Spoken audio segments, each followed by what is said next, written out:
नमस्कार प्यारे विद्यार्थियों। मेवाड़ के गोहिल हम पढ़ रहे थे और उसमें महाराणा कुंभा को हमने पिछली क्लास में पढ़ा, बड़े ही डिटेल से पढ़ा। और मेरा विश्वास है और ऐसा मैं दावा भी कर सकता हूँ कि जो कंटेंट मैंने आपको उपलब्ध करवाया वो दुनिया की किसी भी एक पुस्तक में आपको नहीं मिलेगा। चाहे आप टेक्स्ट पुस्तक पढ़ो या रेफरेंस पढ़ो या आप कोई गाइड पढ़ो। गाइड हो तो मैं विश्वास करता नहीं हूँ, टेक्स्ट बुक और रेफरेंस पे ही, दो ही प्रकार की पुस्तकों पे विश्वास करता हूँ। और वहाँ से ही मैंने ये कंटेंट कलेक्ट किया था और मुझे विश्वास है कि आपको बेहद पसंद आया होगा। तो आप उसको बार बार पढ़ें तो अच्छे से जो है आप इसको तैयार कर पाएंगे। किसी भी प्रकार का सवाल आपका जो है गलत नहीं होगा, है ना। ठीक है विद्यार्थियों, तो अब हम आगे का इतिहास पढ़ते हैं। कुंभा के बाद अब हम देखो, कुंभा के बाद शासक बनेगा उदा। उदा मेवाड़ का पहला पितरंता शासक माना जाता है, पहली बात, क्योंकि कुंभा की हत्या उदा ने ही की थी। लेकिन अब चूंकि अब आप स्वयं सोचिए, जब कोई व्यक्ति अपने पिता को ही मारकर शासन कर रहा है, यानी कि जो व्यक्ति पिता को मार सकता है उसके दिल में और प्रजा के लिए क्या सहानुभूति होगी, क्या सिंपैथी होगी, ये हम उससे कतई विश्वास नहीं कर, कतई भी आस्था उससे नहीं रख सकते कि वो ज़्यादा कुछ रखेगा। इसलिए वो अलोकप्रिय था और फिर उसी के भाई ने रायमल ने उसको हटाकर और जो है खुद शासक बन जाता है 1473 में। तो हम आज रायमल को पढ़ेंगे, ठीक है। रायमल में भी ज़्यादा कुछ है नहीं, कुछ बातें हैं और फिर हम जो है उससे आगे का इतिहास पढ़ेंगे, ठीक है। तो विद्यार्थियों मैं हेडिंग डाल देता हूँ रायमल, ठीक है। रायमल, है ना। इनका शासनकाल रहता है 1473 से और 1509 ईस्वी तक, है ना। तो रायमल को हम पढ़ेंगे और रायमल के बारे में डिटेल से जानेंगे। मैं बता दूं विद्यार्थियों, हमने एक टेस्ट सीरीज चला रखी है। यदि आप लोगों में से कोई भी टेस्ट सीरीज ज्वाइन करना चाहता है तो जो कॉर्नर में कॉन्टैक्ट नंबर दिख रहे हैं, व्हाट्सएप नंबर भी है, कॉलिंग भी है, आप उस मेरे से संपर्क कर सकते हैं और आप जो है मेरी टेस्ट सीरीज से जुड़ सकते हैं। गजब की टेस्ट सीरीज है, आपको मार्केट में ऐसी टेस्ट सीरीज जो है देखने को नहीं मिलेगी। आपको यूनिक विशेषताएं अवश्य मिलेंगी, एक विशेषता मिलो, दो मिलो, तीन मिलो, जरूर मिलेंगी, है ना। मार्केट में आज तक, अभी तक राजस्थान में एक भी टेस्ट सीरीज ऐसी नहीं है जो मैंने चला रखी हो उस पैटर्न पे हो, है ना। गजब की है, लेवल अच्छा है और कई सारी विशेषताएं हैं। आप एक बार जुड़ना जरूर, ठीक है। तो चलो, आपको अच्छा लगे तो जुड़ जाना। देखो रायमल की कहानी वही बात है, उदा को हटाकर रायमल शासक बनता है। फिर उदा के पुत्र मालवा के शासक गयासुद्दीन के पास जाते भी हैं सहायता मांगने के लिए और गयासुद्दीन इनको सहायता भी देता है और आता है वो रायमल के ऊपर आक्रमण करने के लिए, लेकिन रायमल उसको सफल नहीं होने देता और वो चला जाता है। इसके बाद इनके समय की ज़्यादा कुछ घटनाएं हैं नहीं। एक तो आपको पता होगा, मैंने आपको एक आमल बावल की संधि पढ़ाई थी कुंभा के समय में 1453 ईस्वी में, जिसमें मैंने ये पढ़ाया था कि मारवाड़ के जो शासक थे राव जोधा, उन्होंने अपनी पुत्री श्रृंगार देवी का विवाह किया था कुंभा के पुत्र रायमल के साथ। ये वही रायमल हैं, है ना। तो इनकी पत्नी का नाम श्रृंगार देवी था और इस श्रृंगार देवी ने चित्तौड़ में एक बावड़ी का निर्माण करवाया था जिसको हम घोसुंडी बावड़ी के नाम से जानते हैं, ना। घोसुंडी की बावड़ी मतलब घोसुंडी चित्तौड़ में एक गांव है, एक जगह का नाम है घोसुंडी, है ना, जहाँ से एक शिलालेख में मिलता है जो घोसुंडी का शिलालेख कहते हैं। भागवत धर्म की जानकारी प्रदान करने वाला राजस्थान का सबसे प्राचीन जो अभिलेख है वो माना जाता है घोसुंडी शिलालेख को, ना। तो वो बात है इसके बारे में। इसके अलावा इसके 3 पुत्र थे, एक पृथ्वीराज सिसोदिया, ना। पृथ्वीराज राठौड़ अलग है, पृथ्वीराज राठौड़ बीकानेर में हुए थे, ये हैं पृथ्वीराज सिसोदिया। एक हैं जयमल और एक हैं महाराणा सांगा। सांगा को हम डिटेल में पढ़ चुके हैं, आपको पता होगा। और जब सांगा पढ़े थे तो तब मैंने ये भी पढ़ाया था कि सांगा का अपने भाइयों के साथ उत्तराधिकारी संघर्ष हुआ था। क्यों हुआ था? क्योंकि सांगा को मेवाड़ का शासक बनाने को लेकर भविष्यवाणी हो गई थी कि सांगा का जो है भविष्य बड़ा ही अच्छा है, इसके भाग्य में राजयोग लिखा हुआ है, ये शासक बनेगा। और इस वजह से पृथ्वीराज सिसोदिया और जयमल दोनों ही सांगा को मारना चाहते थे। इनके बीच में काफ़ी झगड़ा होता है, लड़ाइयाँ होती हैं, लेकिन सांगा अजमेर के सूबेदार के साथ मिलकर और जो है ये जीतता है फाइनली और शासन करता है। क्योंकि पृथ्वीराज सिसोदिया जो था वो अपने जो जीजाजी लगते थे जगमाल देवड़ा, उनके द्वारा दिए गए जहरीले लड्डू खाने से पृथ्वीराज सिसोदिया की मृत्यु होती है। और जयमल जो था वो सोलंकी शासकों के साथ लड़ते हुए और जो है वो मारा जाता है। इस प्रकार से सांगा जो है शासक बन जाता है ना। तो रायमल के समय की यही घटना थी बस। तो इस घटनाक्रम को मैं पूरा यहाँ पे लिख देता हूँ ताकि आपको अच्छे से सारी चीज़ें पता चल जाएंगी और किस प्रकार से जो है सांगा शासक बनेगा। सांगा को हम पढ़ चुके हैं तो सांगा पे ज़्यादा हम काम आज करेंगे नहीं, ठीक है। सांगा को पूरा पढ़ चुके हैं हम। तो चलो मैं यहाँ पे लिखना प्रारंभ करता हूँ विद्यार्थियों। देखो क्या लिखेंगे हम, यहाँ पे हम लिखेंगे कि 1468 ईस्वी में कुंभा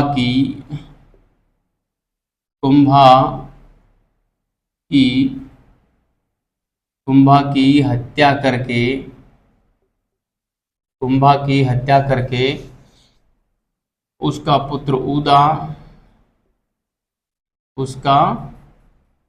पुत्र उदा मेवाड़ शासक बनता है। ठीक है। मगर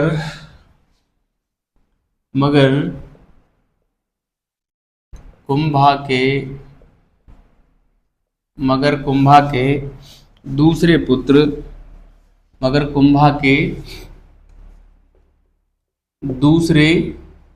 पुत्र रायमल 1473 ईस्वी में उदा को हटाकर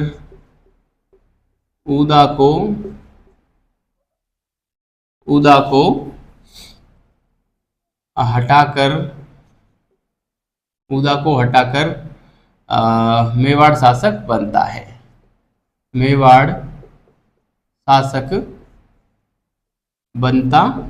है। है ना। उदा को हटाकर और मेवाड़ शासक बनता है। ये था रायमल का मामला कि रायमल कैसे शासक बना।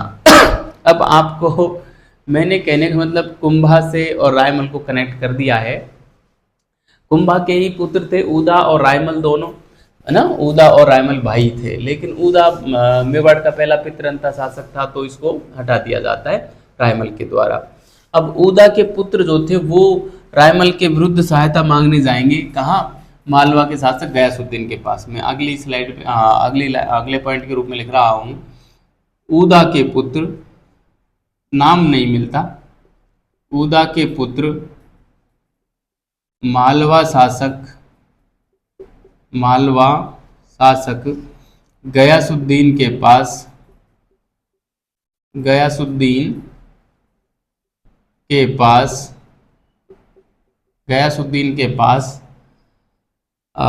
रायमल के विरुद्ध सहायता मांगने जाते हैं। रायमल के विरुद्ध सहायता मांगने जाते हैं। सहायता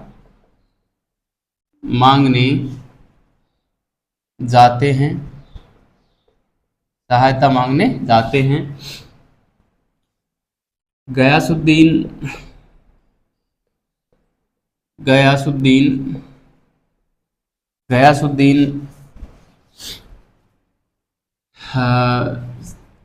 मेवाड़ पर आक्रमण करता है। गयासुद्दीन मेवाड़ पर आक्रमण करता है मगर रायमल इसे असफल कर देता है। मगर रायमल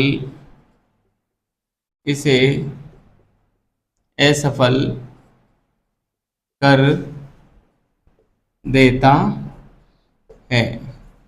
मगर रायमल जो है इस आक्रमण को असफल कर देता है। ठीक है, अब एक तो बात हो गई, ये इनका बस टंटा यहीं खत्म है। और अब रायमल के समय की घटना ज़्यादा कुछ नहीं है, दो ही बातें हमको ध्यान रखनी है। एक तो इसके पुत्रों के बीच में जो उत्तराधिकारी संघर्ष हुआ था वो, है ना, पृथ्वीराज सिसोदिया, जयमल और सांगा के बीच में क्या बात हुई। और एक वही श्रृंगार देवी से इसका विवाह होना, और श्रृंगार कुंवरी या श्रृंगार कुंवरी नाम मिलता है, श्रृंगार कुंवरी से इनका विवाह होना, और उसके द्वारा चित्तौड़ में एक घोसुंडी बावड़ी का निर्माण किया जाना। बस ठीक है, तो हम इसको लिखेंगे यहाँ से अगले पॉइंट के रूप में। हाँ ठीक है, अगले पॉइंट के रूप में हम यहाँ लिखेंगे कि रायमल का विवाह मारवाड़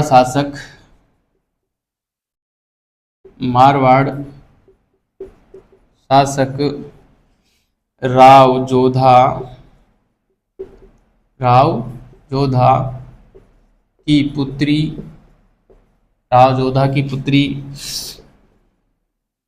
श्रृंगार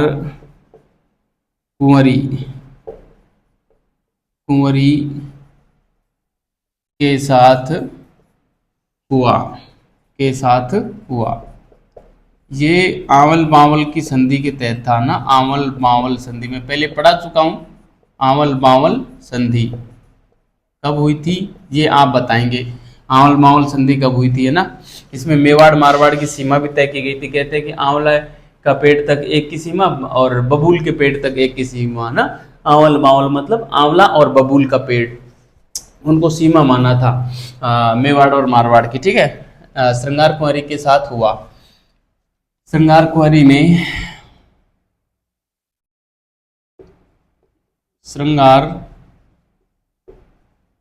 ने चित्तौड़ के घोसुंडी गांव में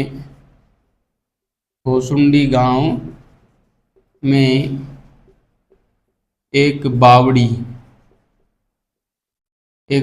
का निर्माण करवाया, जिसे घोसुंडी की बावड़ी कहते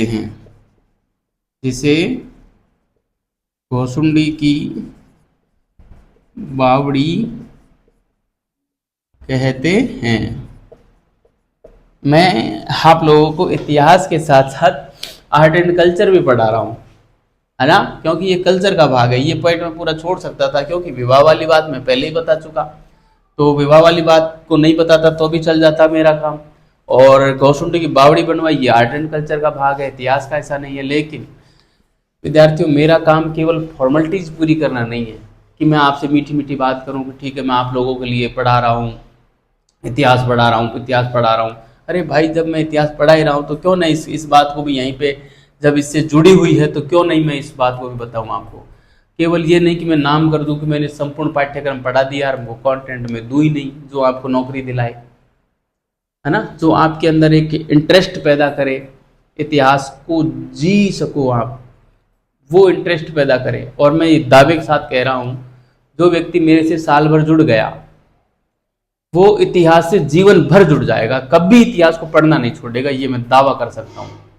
लेकिन बशर्ते वो मेरी क्लास, जितनी 1000 क्लास में यूट्यूब पे अपलोड करने वाला हूँ, वो क्लासों को देखे हैंड रिटन नोट्स बना दे, उसके बाद वो इतिहास की एक भी एग्जाम ऐसी नहीं होगी कि उसको देने का मन नहीं करेगा।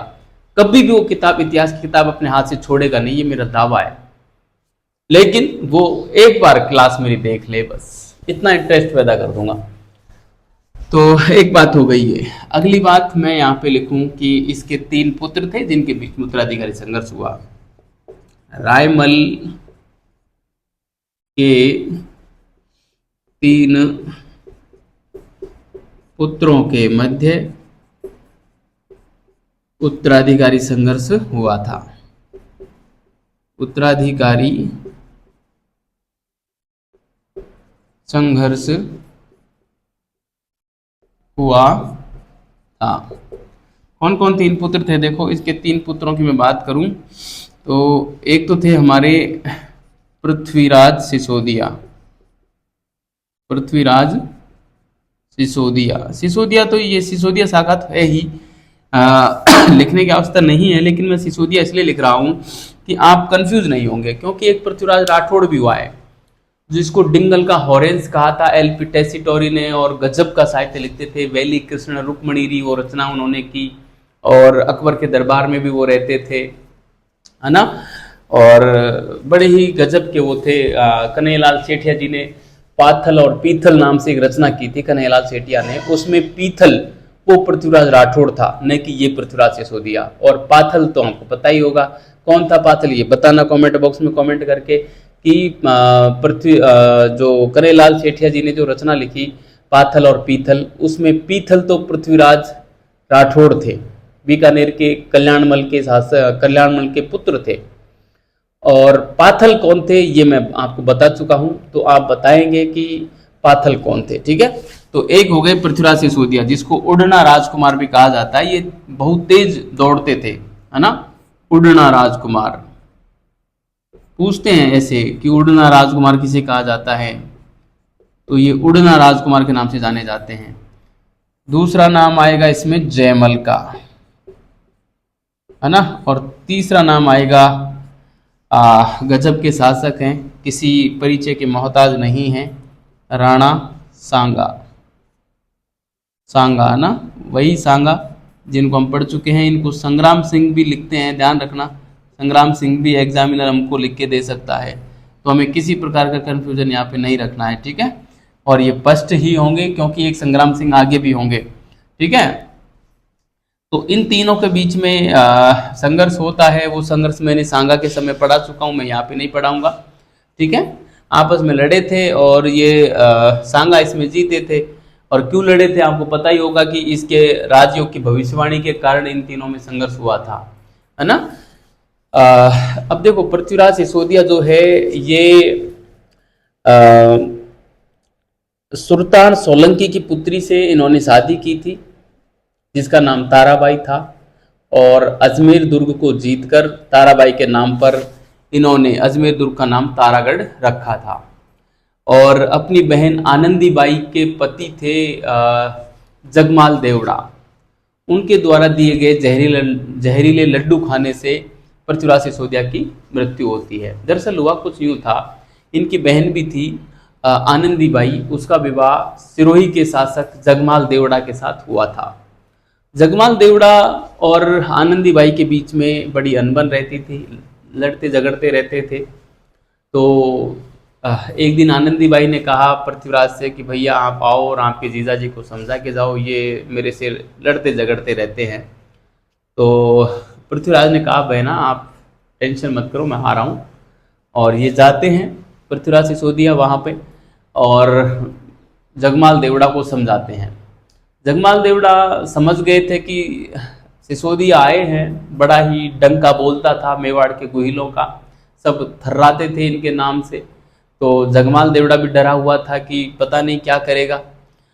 तो जगमाल देवड़ा एकदम सरेंडर हो गया। जगमाल देवड़ा इसकी हाँ में हाँ मिलाता ही चला गया। जो जो बात पृथ्वीराज ने की कही जगमाल देवड़ा से, वो हाँ पे हाँ, हाँ पे हाँ, हाँ पे हाँ करता रहा। फिर शाम को बढ़िया इन्होंने खाना खाया एकदम, और बढ़िया वहीं रुके। और सुबह जब खड़ा होके और पृथ्वीराज सिसोदिया अपने मेवाड़ आ रहे थे, तो जगमाल देवड़ा ने कहा कि पृथ्वीराज दूर जा रहे हो, बीच में भूख लगेगी तो कुछ खा लेना, मैं आपके लिए कुछ लड्डू बनवा देता हूँ। पृथ्वीराज सिसोदिया को लड्डू बड़े पसंद थे, तो इसकी पसंद के लड्डू बनाए गए और उन लड्डुओं में जहर मिला दिया गया और इसको दे दिया कि ले जा, रास्ते में खा लेना तो आपकी भूख मिट जाएगी। पृथ्वीराज सिसोदिया बड़ा ही मतलब इस मामले में अदूरदर्शी ठहरा और उसने ऐसा कुछ सोचा नहीं था कि इनका जीजा ही और इनके खाने में जहर मिला देंगे। वो आ गया और रास्ते में जब भूख लगी तो उन लड्डुओं को खा लिए, तो उन लड्डुओं के खाने से इसकी मृत्यु हो जाती है। ये था जगमाल जो या जयमल जो था, ये सोलंकियों से लड़ते हुए ये मारा जाता है और इस प्रकार से सीधा रास्ता खुल जाता है सांगा का और ये शासक बन जाता है। ठीक है, तो ये बातें थी, इनको मैं यहाँ पे थोड़ा सा लिख देता हूँ, फिर हम जो है रायमल को पूरा पढ़ लेंगे और अगले शासक की ओर गमन करेंगे। ठीक है, तो यहाँ पे हम लिखेंगे, देखो संघर्ष हुआ, इनकी बात तो मैं यहाँ पे नहीं लिखूंगा और हम यहाँ पे सीधा बात करते हैं। देखो ये तो सोलंकियों से लड़ता हुआ मारा जाता है, मैं यहाँ पे एक चीज लिख देता हूँ, सोलंकियों से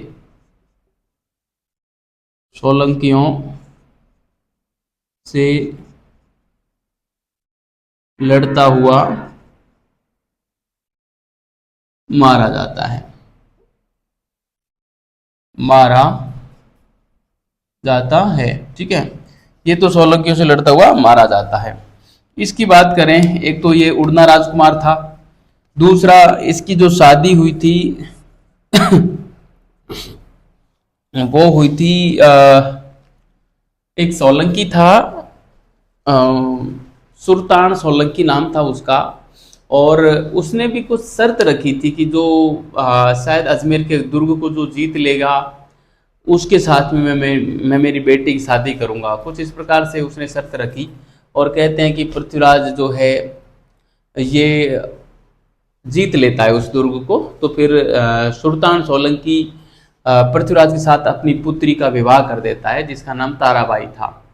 तो फिर पृथ्वीराज जो है ताराबाई के नाम पर ही और अजमेर दुर्ग का नाम तारागढ़ रखते हैं। तो ये बात थी, इसको मैं यहाँ पे लिखना चाहूँगा कि सुल्तान, मैं सीधा लिखूंगा, इतनी कहानी नहीं लिखूंगा, सुल्तान सोलंकी की पुत्री, सुल्तान सोलंकी की पुत्री ताराबाई से विवाह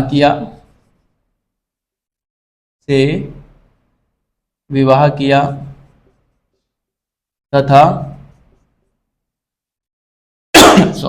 अजमेर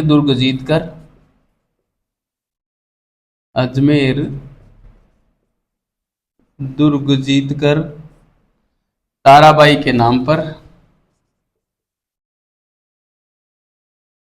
ताराबाई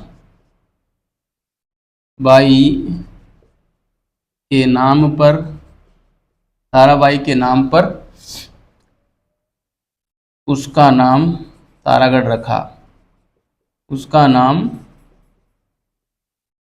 तारागढ़ रखा। ठीक है, एक बात तो हो गई ये। दूसरी बात है इसकी कि अपनी बहन आनंदी बाई के पति जगमाल देवड़ा, सिरोही का शासक था ना, जगमाल देवड़ा सिरोही का चौहान शासक था, ये सिरोही शासक, चौहान शाखा थी ना। आनंदी बाई के पति जगमाल देवड़ा द्वारा दिए जहरीले लड्डू खाने से, जहरीले लड्डू खाने से इसकी मृत्यु हो गई।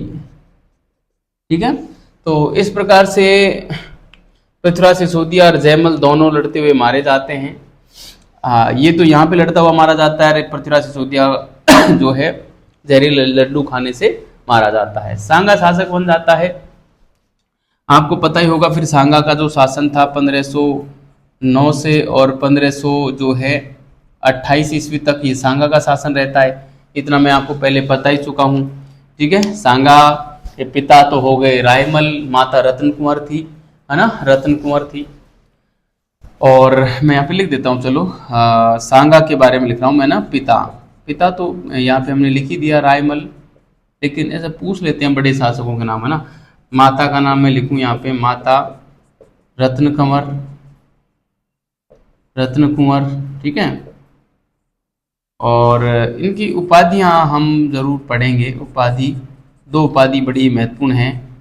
एक उपाधि है हिंदूपत की, है ना, हिंदूपत।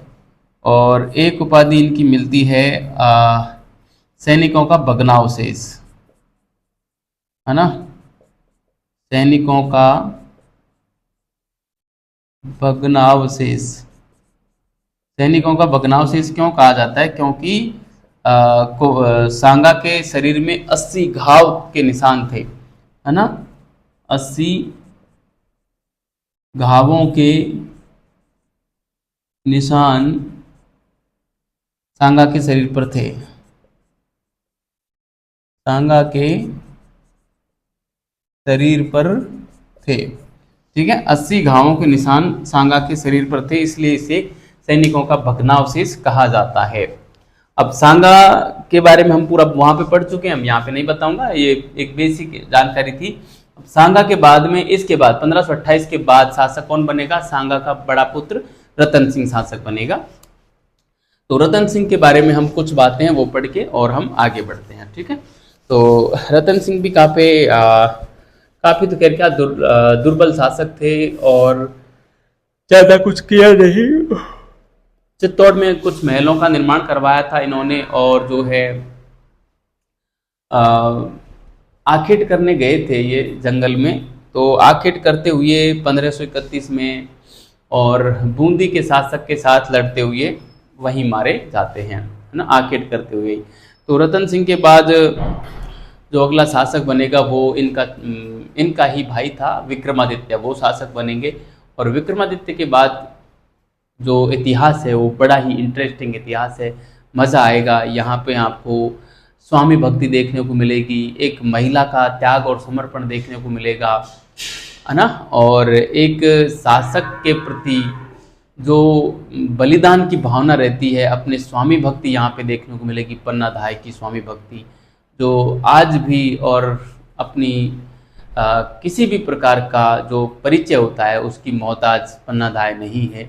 आप सब जानते होंगे कि पन्नाधाय कौन थी, तो वो सारी कहानी पढ़ेंगे। मैं इसको मिटा देता हूँ और आपने इसको उतार लिया होगा ऐसी मुझे आशा है और पूरा विश्वास भी है, ठीक है। सवाल बाहर नहीं जाएगा, इतना पढ़ लेना, ठीक है। इससे ज़्यादा तभी पढ़ना तब आप ये पूरा मैटर याद कर चुके हों, ठीक है। तो मैं इसको मिटा रहा हूँ और हम जो है अगली शासक की ओर बढ़ते हैं विद्यार्थियों, ठीक है। आप अच्छे से नोट्स बना रहे होंगे, ये मुझे विश्वास है। आप केवल क्लास नहीं देख रहे होंगे, है ना, क्योंकि केवल देखने मात्र से और चीज़ें याद नहीं होती। हम जब देखते हैं ना उस समय तो ज़रूर याद रहती हैं, लेकिन बाद में वो सारी चीज़ें याद नहीं हो पाती, विस्मृत हो जाती हैं, भूल जाते हैं। और हम नोट्स बनाकर और उनको बार बार पढ़ेंगे तो सारी चीज़ें याद हो जाएंगी विद्यार्थियों। इसलिए अच्छे से नोट्स बनाएं, डिटेल में बढ़िया से लिखें, क्योंकि ये अमूल्य धरोहर है। नोट्स बार बार नहीं बनाए जाते, एक ही बार मेहनत होती है और हर बार फिर उन्हीं को पढ़ो। कोई भी एग्ज़ाम दो फिर उन्हीं को पढ़ के चले जाओ, बस आप एग्ज़ाम दे के आ जाओ। तो अब हम रतन सिंह के बारे में तो ज़्यादा कुछ है नहीं। रतन सिंह 1528 से और 1531 ईस्वी के बीच में ये शासक बनेंगे, ठीक है। तो इनके बारे में देखो, मैंने अभी बोल के बता ही दिया आपको। दो तीन बातें हैं। एक तो राणा सांगा के पुत्र थे, सांगा के पुत्र थे, है ना। एक बात, इन्होंने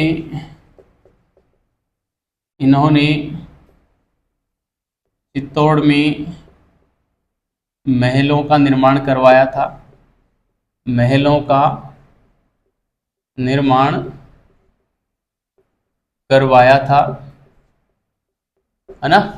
चित्तौड़ में महलों का जो है इन्होंने निर्माण करवाया था। और 1531 में जब ये आखेट करने गए थे तो बड़े ही शंका वाले स्वभाव के थे रतन सिंह, और कहते हैं कि उस शंका के कारण ही और इनको सल्टा दिया गया, है ना। विश्वास नहीं रखते थे अपने मंत्रियों पर, अपने सेनापतियों पर, इसलिए चले गए अकेले ही आखेट करने। और जब वहाँ बूंदी का शासक सूरजमल आया तो सूरजमल ने, और वहाँ पे आखेट कर रहे थे, हंसी मजाक कर रहे थे दोनों, और उस हंसी मजाक में सूरजमल ने वास्तव में इनके तीर चला दिया और ये वहीं पे सल्ट गए। ठीक है, तो ज़्यादा कुछ है नहीं, बस एक बात और लिख दो।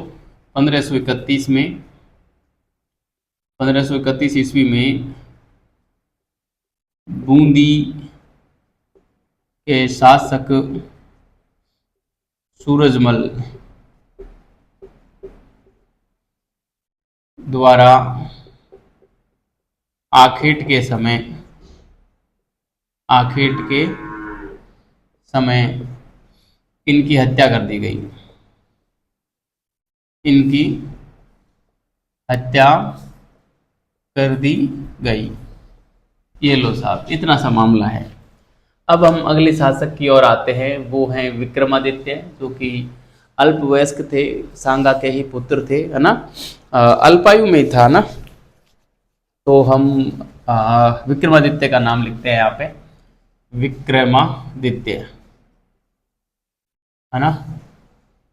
शासक रहेंगे ये हमारे 1531 ईस्वी से, और जो है 1536 ईस्वी तक।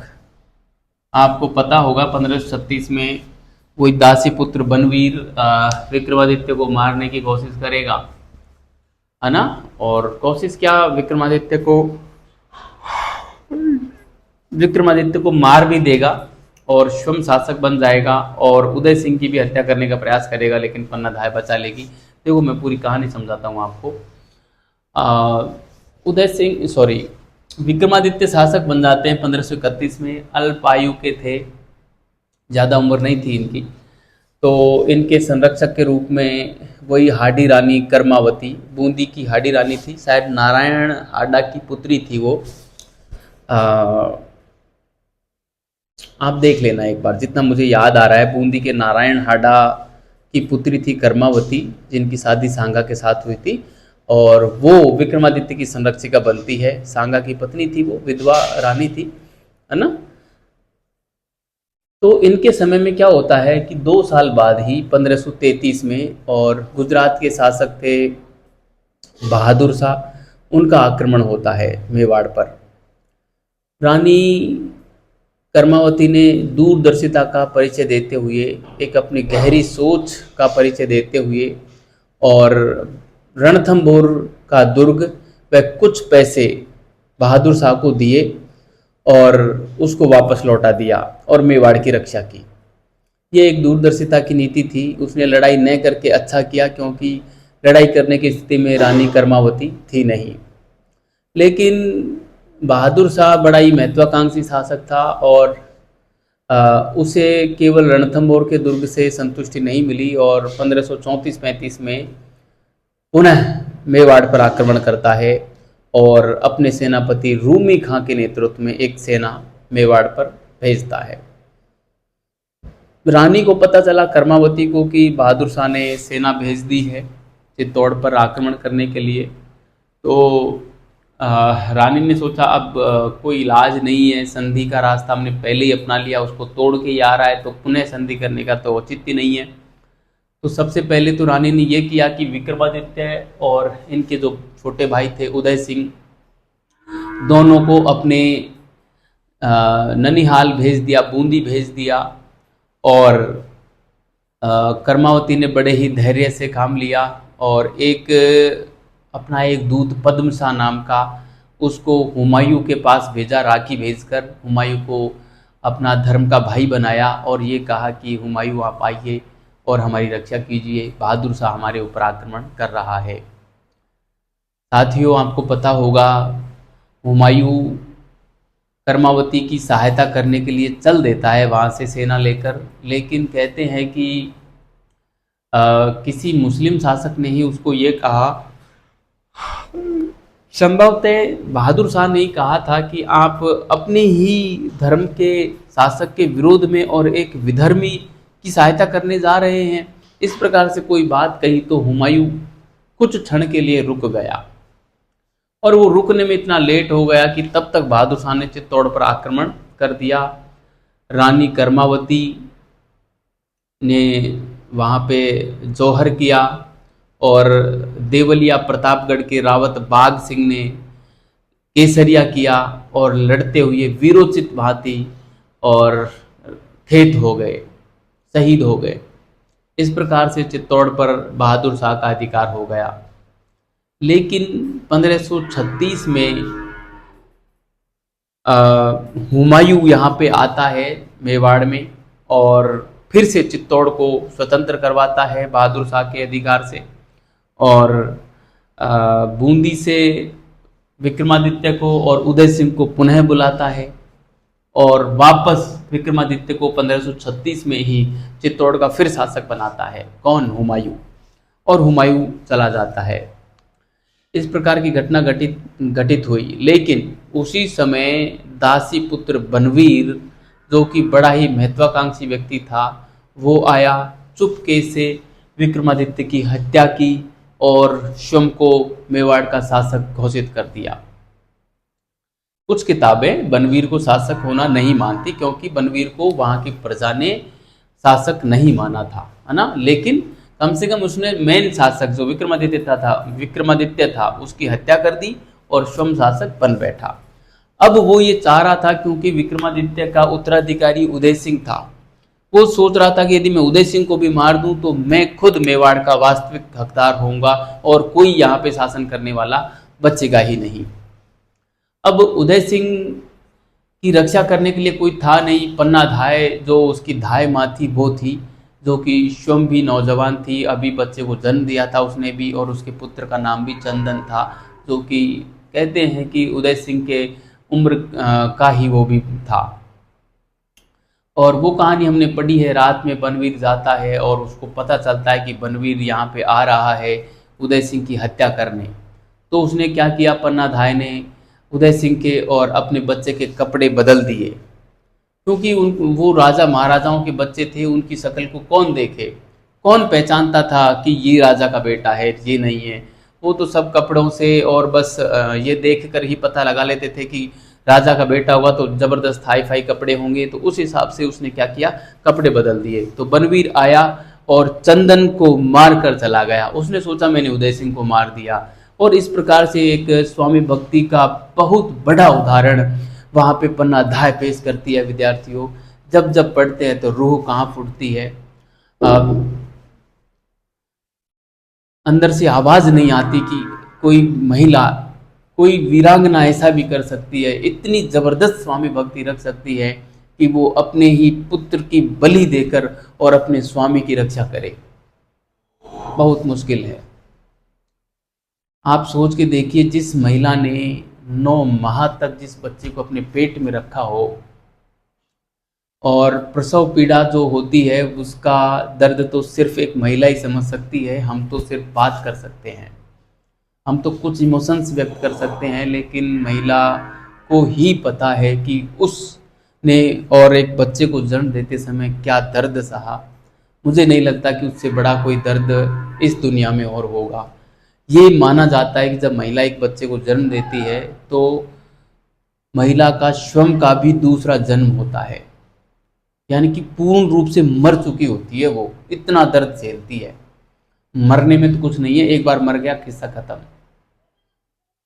लेकिन वो न तो मरती है न जीती है, इतना दर्द सहती है एक बच्चे को जन्म देते समय। और उस बच्चे को की बलि वो अपने स्वामी के लिए दे दे, तो आप अंदाजा लगा सकते हैं कि उसकी स्वामी भक्ति की पराकाष्ठा किस लेवल की होगी। हमारा कोई इस दुनिया का कोई पैमाना ही नहीं है जो पन्ना धाय की स्वामी भक्ति की उस पराकाष्ठा को नाप सके। सारे पैमाने थक जाएंगे वहां पे। इतनी गजब की स्वामी भक्ति थी। रूह कहाँ उठती है विद्यार्थियों, कहने में नहीं आती। लेकिन इतना जबरदस्त उनका वो त्याग और समर्पण था अपने स्वामी के प्रति। और हुआ भी ये, इतना जब त्याग और समर्पण किसी के प्रति हो तो कहते हैं ना कि जाको राखे साइयाँ मार सके ना कोई, बाल न बांका कर सके जो जग बैरी होए। यही हुआ उदय सिंह के साथ। उदय सिंह बच गए और बनवीर उसको नहीं मार सके। और आगे चल के पन्नाधाय जो है उदय सिंह को चित्तौड़ से निकाल कर और कुंभलगढ़ में ले गई, वहां जाके लालन पालन किया और बड़ा होके वापस, और जो उदय सिंह जो है शासक बना चित्तौड़ का। ये कहानी है विद्यार्थियों। अब मैं इसको लिख देता हूँ यहाँ पे, काफ़ी लंबी कहानी मैंने आपको सुना दी, और फिर आगे की जो कहानी है उदय सिंह शासक बनेगा वो हम बाद में पढ़ेंगे। पहले मैं इस घटना को पूरी यहाँ पे लिख देता हूँ, उदय सिंह के साथ क्या क्या, सॉरी विक्रमादित्य के साथ क्या क्या घटना घटित हुई। ठीक है, चलो हम लिखते हैं यहाँ पे। देखो विक्रमादित्य यह अल्पायु था, यह अल्पायु था, इस कारण सांगा की विधवा रानी, सांगा की विधवा रानी कर्मावती है ना, हाडी रानी थी, हाडी राजकुमारी थी, सॉरी हाडी रानी नहीं, हाडी राजकुमारी कर्मावती इसकी संरक्षिका बनी, इसकी संरक्षिका बनी, है ना, इसकी संरक्षिका बनी।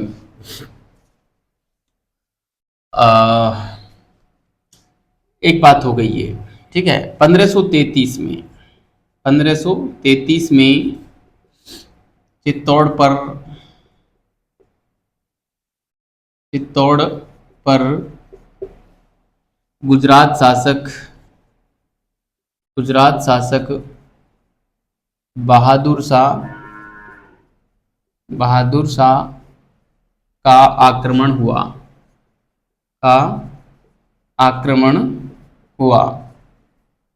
ठीक है, बहादुर शाह का आक्रमण हुआ।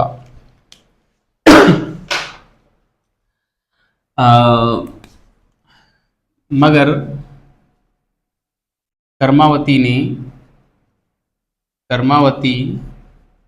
ने बहादुर शाह को रणथंभौर दुर्ग व कुछ पैसे देकर, रणथंभौर दुर्ग व कुछ पैसे देकर वापस भेज दिया। आप ध्यान रखना, एग्जाम में सवाल आएगा ना तो यहाँ से पूछा जा सकता है कि कर्मावती ने कौन सा दुर्ग सॉरी बहादुर शाह को दिया था।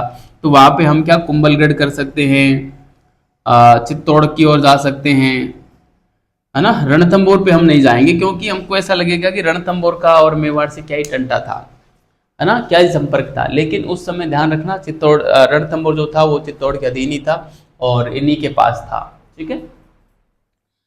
मगर 1534-35 में पुनः बहादुर शाह ने आक्रमण किया। अब मैं यहाँ पे अगले बिंदु के रूप में लिख देता हूँ, यहाँ पे लिख देता हूँ 1534-35 ईस्वी में बहादुर शाह ने पुनः चित्तौड़ पर आक्रमण कर दिया। चित्तौड़ पर आक्रमण कर दिया, पुनः चित्तौड़ पर आक्रमण कर दिया।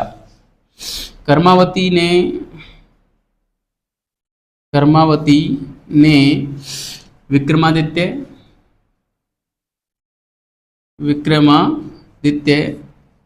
व उदय सिंह को अपने ननिहाल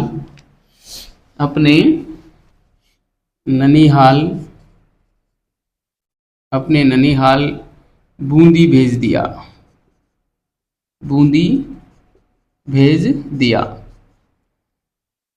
ठीक है। तथा ये जो आक्रमण हुआ था बहादुर शाह का, ये रूमी खां के नेतृत्व में हुआ था ना। रूमी खां को भेजा था, मतलब बहादुर शाह ने सेनापति बनाकर, ठीक है,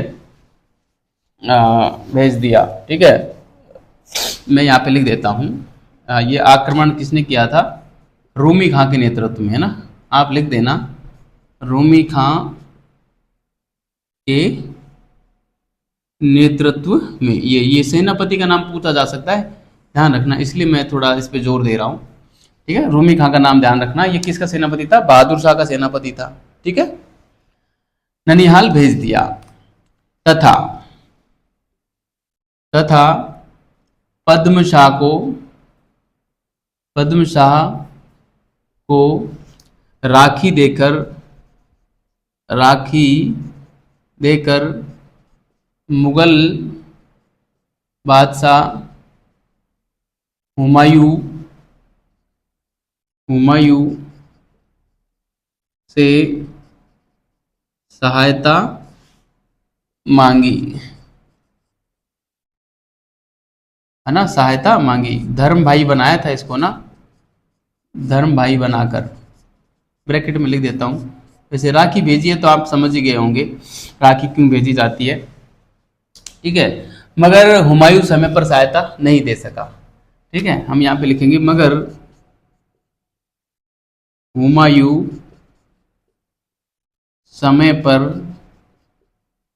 सहायता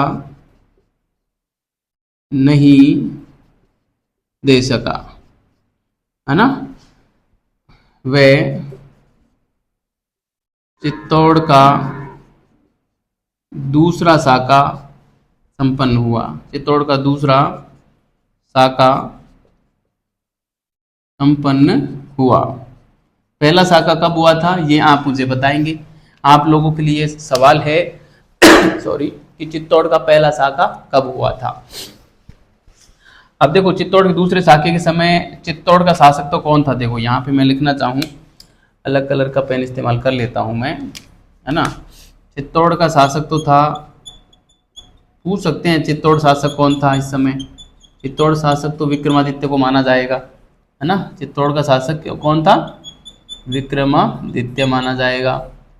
ठीक है, विक्रमादित्य। लेकिन केसरिया जो करने वाला था, केसरिया जो किया, केसरिया किसने किया था?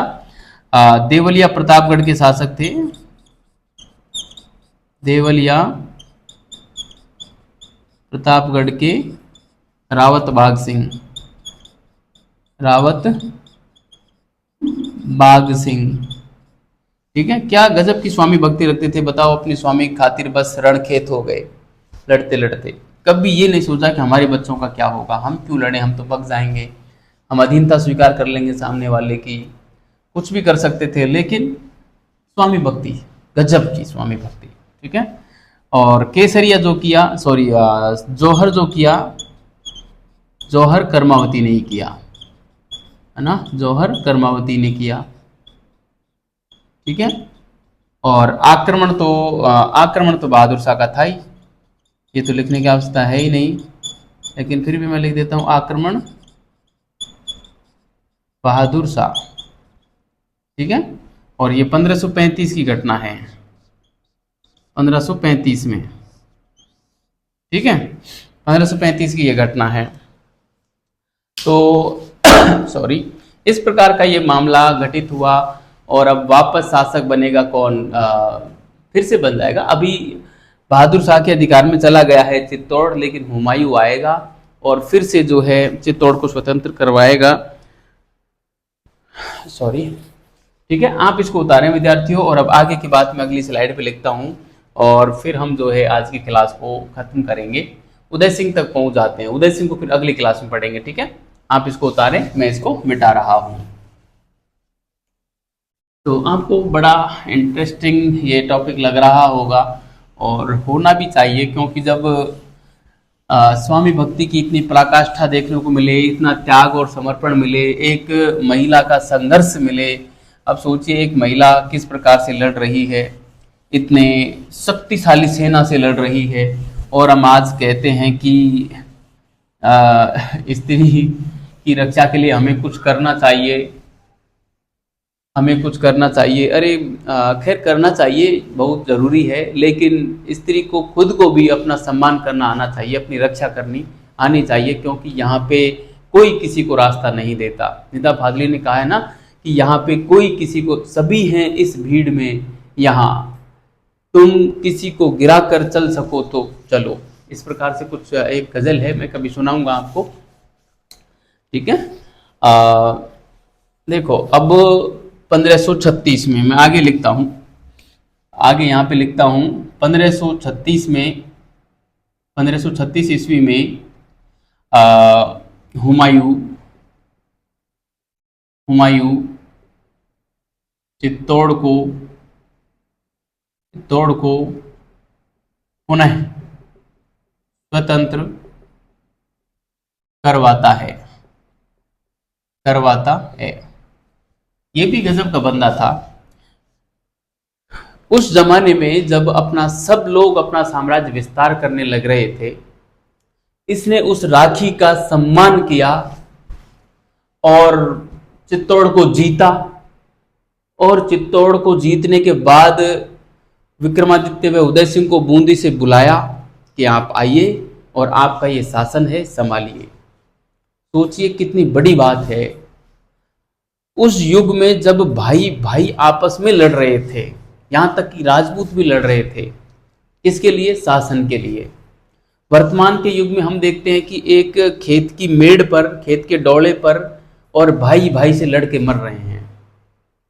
और उस जमाने में भी झगड़ा हो रहा था, लेकिन हुमायूं का दरिया दिली देखिए, उस राखी के प्रति सम्मान देखिए कि पूरा चित्तौड़ जीत लिया उस बंदे ने। जिस चित्तौड़ को जीतने के खातिर अकबर पूरा जीवन त्याग देगा, लेकिन कभी चित्तौड़ नहीं जीत पाएगा। उस चित्तौड़ को हुमायूं ने जीता, और इसलिए दे दिया कि उसको एक राखी बांधी थी अपनी बहन बनाकर, अपना भाई बनाकर। देखो आप, मतलब ये आपके ऊपर डिपेंड करता है कि आपने किस भाव से उसको राखी भेजी थी। आपने सामने वाले के साथ क्या रिश्ता जोड़ना चाहा था। आपका रिश्ता यदि दिल का है तो सामने वाला पिघलेगा, चाहे समाज कैसा भी हो, चाहे उस समय की विचारधारा कैसी हो। ये व्यावहारिक सत्य है। आप इसको अपना के देखना, कभी अपने जीवन में फॉलो करके देखना, तो आपको इस चीज का पता चलेगा, है ना। जबकि हुमायूं ये सब हुमायूं खुद उस समय भटक रहा था। आपको पता है शेरशाह सूरी से इसका बार बार झगड़ा होगा और इसको भगा दिया जाएगा, है ना। तो पुनः स्वतंत्र करवाता है, तथा बूंदी से विक्रमादित्य व उदय सिंह, बूंदी से विक्रमादित्य व उदय सिंह को बुलाकर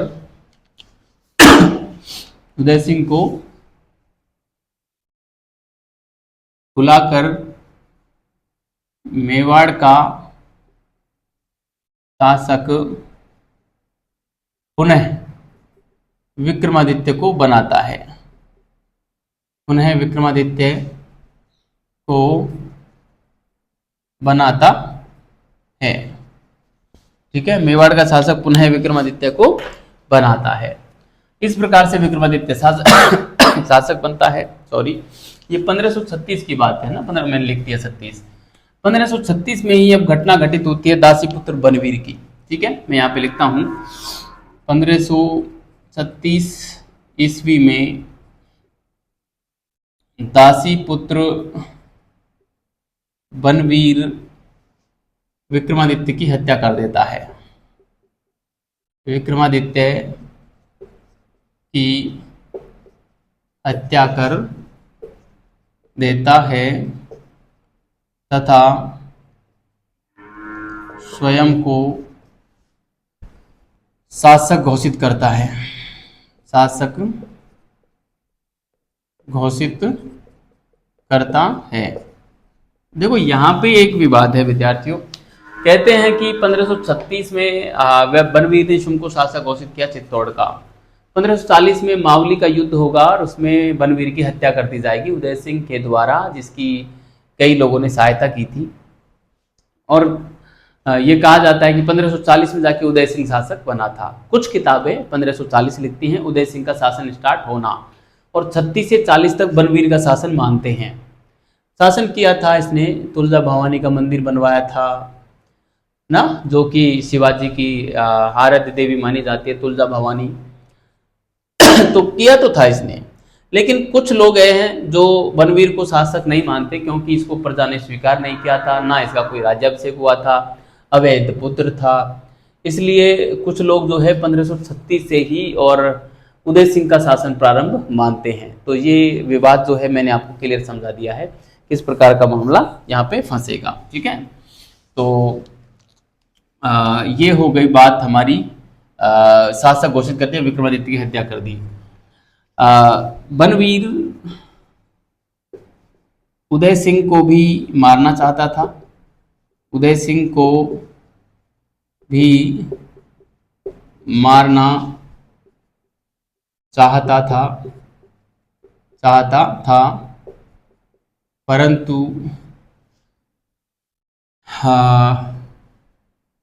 पन्नाधाय द्वारा अपने पुत्र चंदन, क्या गजब का नाम था चंदन, बताओ। अपने पुत्र चंदन की बलि देकर, अपना पुत्र चाहे कितना ही मूर्ख क्यों न हो, फिर भी एक माँ के लिए अपने पुत्र की बलि देना कोई आसान काम नहीं है, कभी नहीं है। क्योंकि अपने पुत्र की आंख में आंसू नहीं देखती माँ। जो ऐसी माँ जब आंसू नहीं देख सकती, वही अपने पुत्र की बलि दे दे। आप सोच सकते हैं स्वामी भक्ति की पराकाष्ठा क्या थी, नहीं सोच सकते, उस लेवल की हम सोच भी नहीं सकते, इतनी पराकाष्ठा थी। अपने पुत्र चंदन की बलि देकर उदय सिंह को बचा लिया, उदय सिंह को बचा लिया। वह उदय सिंह को कुंभलगढ़ ले गई, उदय सिंह को कुंभलगढ़ ले गई। ठीक है, वहीं उसका लालन पालन किया, वहीं उसका लालन पालन किया, वहीं उसका लालन पालन किया। ठीक है, तो ये था प्यारे साथियों किस प्रकार से जो है उदय सिंह का लालन पालन होता है, और ये सारी चीजें हैं। अब बनवीर के हाथ में चित्तौड़ पर उसका अधिकार आ जाता है और अपने आप को ये शासक घोषित कर देता है। ठीक है, और 1540 में जाके और कहते हैं कि मावली के युद्ध में बनवीर की हत्या होती है और उदय सिंह शासक बनते हैं। ठीक है, तो ये भी बात मैं हल्की से लिख देता हूँ। 1540 ईस्वी में मावली युद्ध में उदय सिंह मालदेव की सहायता से, मालदेव ना वही अस्मत वाला शासक मालदेव, हम पढ़ चुके हैं पहले, मालदेव की सहायता से बनवीर की हत्या करता है, बनवीर को मारकर चित्तौड़ पर अधिकार करता है, मारकर चित्तौड़ पर अधिकार करता है। ठीक है, तो इस प्रकार से चित्तौड़ पर अधिकार हो जाता है। बनवीर ने तुलजा भवानी का मंदिर बनवाया था ना, ध्यान रखना, बनवीर ने